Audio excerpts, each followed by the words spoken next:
এবার আমরা শিখব সংখ্যা পদ্ধতির রূপান্তর, যে কিভাবে সংখ্যা পদ্ধতি একটা সংখ্যা পদ্ধতি থেকে আরেকটা সংখ্যা পদ্ধতিতে কনভার্ট করা যায়। এখানে আমরা ডেসিমেল বা দশমিক সংখ্যা থেকে বাইনারিতে রূপান্তর করা শিখব, আবার ডেসিমেল থেকে অক্টালে রূপান্তর করা শিখব, এবং ডেসিমেল থেকে কিভাবে হেক্সাডেসিমেলে রূপান্তর করতে হয় সেটা আমরা শিখব।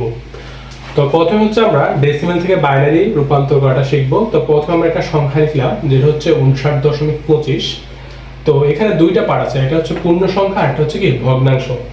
তো আমাদের এই ডেসিমেল থেকে বাইনারি বা ডেসিমেল থেকে অক্টাল বা ডেসিমেল থেকে হেক্সাডেসিমেলে মানে রূপান্তর করার জন্য যে নিয়মটা আছে সেই নিয়মটা হচ্ছে কি, বেস দিয়ে পূর্ণ অংশকে কি করতে হবে, ভাগ করতে হবে, এবং কি ভগ্নাংশকে গুণ করতে হবে। তো এখানে 59 হচ্ছে পূর্ণ অংশ বা পূর্ণ সংখ্যা, এজন্য আমরা বেস দিয়ে এটাকে ভাগ দিব, অর্থাৎ বাইনারি বেস হচ্ছে 2, তাহলে 2 দিয়ে 59কে ভাগ দিব। আর এখানে 0.25 হচ্ছে কি ভগ্নাংশ সংখ্যা বা দশমাংশ। তো এটাকে আমরা হচ্ছে কি করব, এটাকে আমরা হচ্ছে বেস দিয়ে গুণ করব, অর্থাৎ 2 দিয়ে গুণ করব। তো প্রথমে আমরা হচ্ছে পূর্ণ অংশ হিসাব করব। আমরা যে লিখি এটা হচ্ছে পূর্ণ অংশ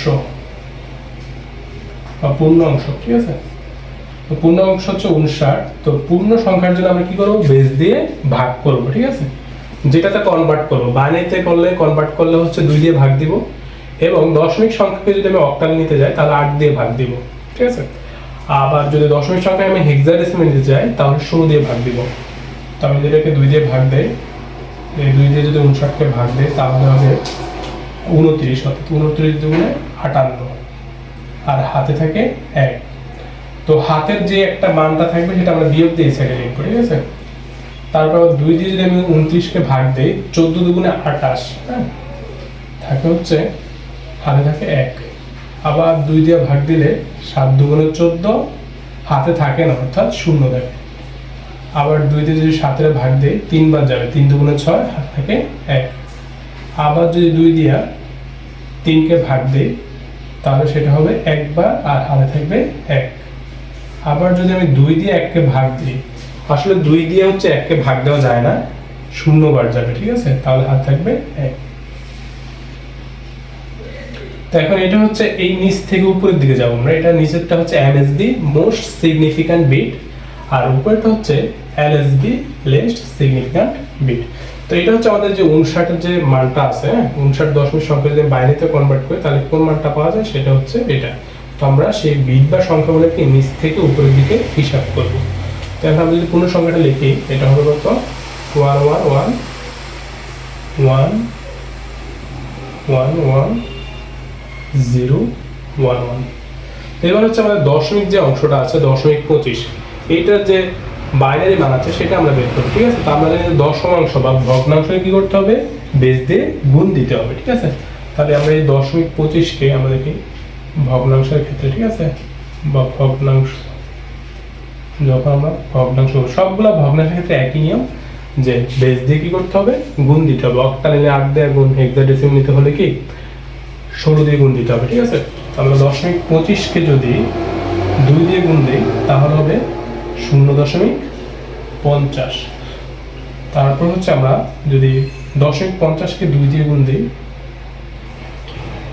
তাহলে হবে 50 দুগুণে 100, অর্থাৎ 1 পয়েন্ট পূর্ণ সংখ্যা, ঠিক আছে। তো আমাদের সংখ্যাগুলো বিটগুলো কিন্তু এই যেগুলো, এই যে 0 1 গুলো এই সাইডে যে পূর্ণ মানগুলো পাবো সেইগুলো হচ্ছে আমাদের বিট, ঠিক আছে।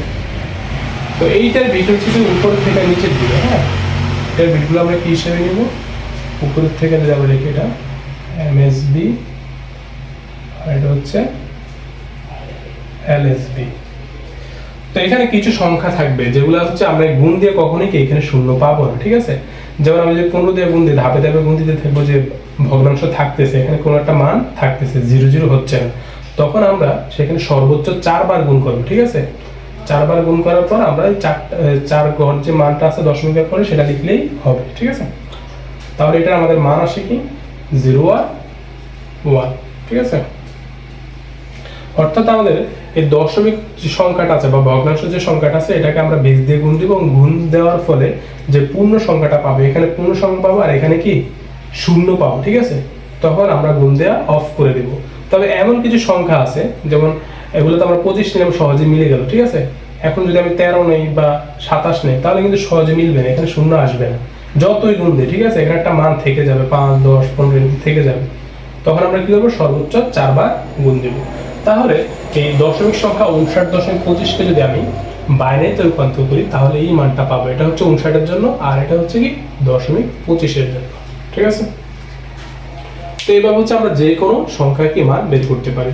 আচ্ছা, তাহলে তোমরা একটা সংখ্যা যে আমরা দিলাম দশমিক সংখ্যা হচ্ছে 75, এই সংখ্যাটাকে, আচ্ছা 75 না, আমরা দিই 77, ঠিক আছে। এই দশমিক সংখ্যা 77 কে তোমরা বাইনারিতে কনভার্ট করে দেখাবে, ঠিক আছে। এবার আমরা দশমিক সংখ্যাকে কিভাবে অক্টালে রূপান্তর করতে হয় সেটা আমরা শিখবো। তো সে আগের নিয়মে যে ডেসিমেল থেকে বাইনারি বা অক্টাল বা হেক্সাডেসিমেল যে কোনো সংখ্যায় রূপান্তর করতে চাইলেই আমরা এই নিয়মটা মানবো, যে তিনটার ক্ষেত্রে, ঠিক আছে, ডেসিমেল থেকে বাইনারি, ডেসিমেল থেকে অক্টাল এবং ডেসিমেল থেকে হেক্সাডেসিমেল। তো নিয়মটা কি, বেস দিয়ে পূর্ণ অংশকে ভাগ করবো, যে পূর্ণ যে সংখ্যাটা থাকবে সেটাকে আমরা যে সংখ্যায় নিতে চাই ওই সংখ্যার বেস দিয়ে ভাগ করব, এবং যদি ভগ্নাংশ থাকে বা দশমিক অংশ থাকে তো সেটাকে আমরা কি করব, বেস দিয়ে গুণ করব, অর্থাৎ ভগ্নাংশকে কি দিয়ে গুণ করব, বেস দিয়ে গুণ করব। তো এখানে আমরা একটা সংখ্যা লিখলাম যে 75 দশমিক সংখ্যা, এটাকে আমরা নিব অক্টালে। তাই যেহেতু এটা পূর্ণ সংখ্যা আছে, এখানে ভগ্নাংশ নেই, তাহলে আমরা বেস দিয়ে কি করব, ভাগ দিব, ঠিক আছে। তাহলে আমরা লিখতে পারি 75 কে আমি হচ্ছে দশমিক সংখ্যা, এটাকে নিব অক্টালে, তাহলে অক্টালে বেস 8, তাহলে 8 দিয়ে ভাগ দিব, ঠিক আছে। তো 8 দিয়ে 75 কে ভাগ দিয়ে 9 বার যায়, 8 9 72, আর 75 থেকে 72 বিয়োগ দিলে থাকে 3, তবে 3 লিখলাম। আবার হচ্ছে 8 দিয়ে 9 কে ভাগ দিলে একবার যায়, 8 একে 8, আর হাতে থাকে 1। আবার যদি আমি 8 দিয়ে 1 কে ভাগ দিই, আসলে একবারও ভাগ যাবে না, তাহলে ভাগ না গেলে 0 বার যাবে, 0 বলবে, আর যে হাতে 1 থাকে সে একটা এখানে থাকবে। আর যেহেতু এটা পূর্ণ সংখ্যা তাহলে এটা এমএসবি এলএসবি নিচ থেকে উপরের দিকে। তাহলে যে 75 যে দশমিক সংখ্যাটা আছে এই সংখ্যাটা যে অক্টাল মান সেটা হচ্ছে আমরা বলতে পারি 113, ঠিক আছে। তো সেটা আমরা নিচ থেকে লিখবো 1 1 3।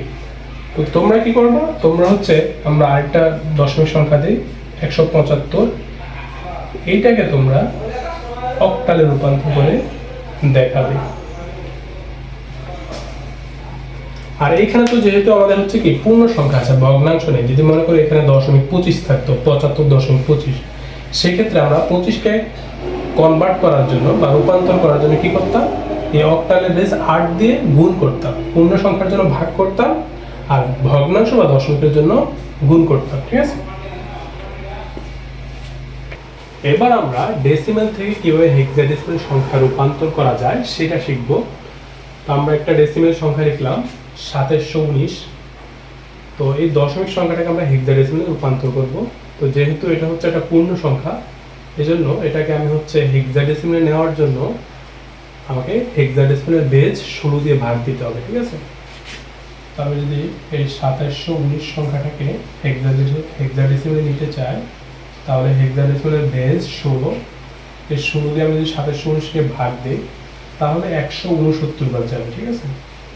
169 বার গেলে হবে 2704, আর হাতে থাকবে 15।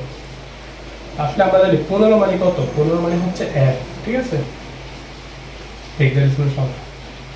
আবার এই 169 যদি আমি 16 দিয়ে ভাগ দেই তাহলে 10 বার গেলে হবে 160, আর হাতে থাকবে 9। 10 হলে 160, তো 69 থেকে বিয়োগ দিলে হবে 9 হবে, ঠিক আছে। 9 কনভার্ট করি 9। এবার 16 দিয়ে যদি আমি 10 কে ভাগ দেই তাহলে হচ্ছে 0 বার যাবে, আর থাকবে কত, 10।